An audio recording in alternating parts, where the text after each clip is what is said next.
సామెతలు 31 అధ్యాయం. రాజైన లెమూయేలు మాటలు. అతని తల్లి అతనికి ఉపదేశించిన దేవోక్తి.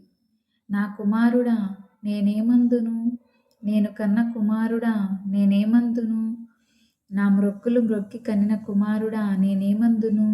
నీ బలమును స్త్రీలకియ్యకుము. రాజులను నశింపజేయు స్త్రీలతో సహవాసము చేయకుము. ద్రాక్షారసము త్రాగుట రాజులకు తగదు. లెమూయేలు, అది రాజులకు తగదు. మద్యపానాసక్తి అధికారులకు తగదు. త్రాగిన ఎడల వారు కట్టడలను మరుతురు. దీనులకందరికీ అన్యాయము చేయుదురు. ప్రాణము పోవుచున్న వానికి మద్యము నీయుడి. మనోవ్యాకుల్యము గలవారికి ద్రాక్షారసము నీయుడి.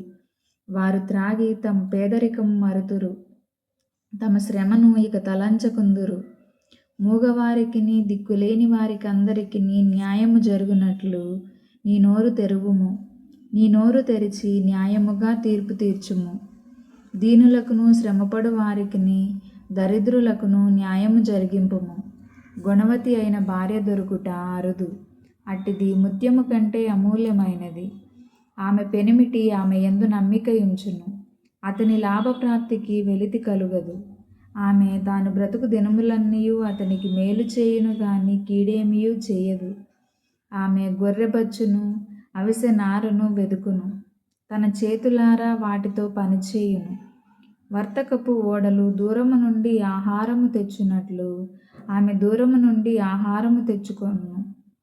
ఆమె చీకటితోనే లేచి తన ఇంటి వారికి భోజనము సిద్ధపరచును. తన పనికత్తెలకు భత్యము ఏర్పరచును.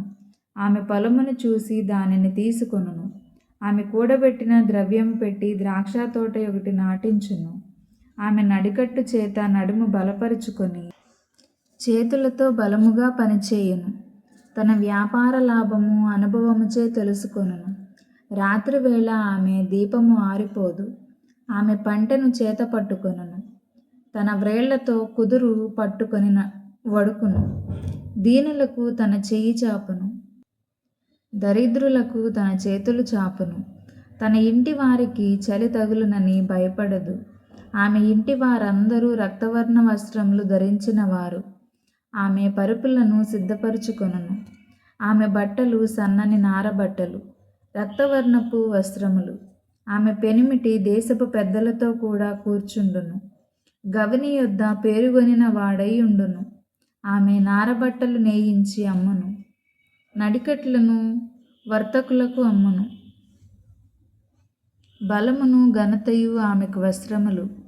ఆమె రాబోవు కాలము విషయమై నిర్భయముగా ఉండును. జ్ఞానము కలిగి తన నోరు తెరుచును. కృపగల ఉపదేశము ఆమె బోధించును. ఆమె తన ఇంటి వారి నడతలను బాగుగా కనిపెట్టును. పనిచేయకుండా ఆమె భోజనము చేయదు. ఆమె కుమారులు లేచి ఆమెను ధన్యురాలందురు.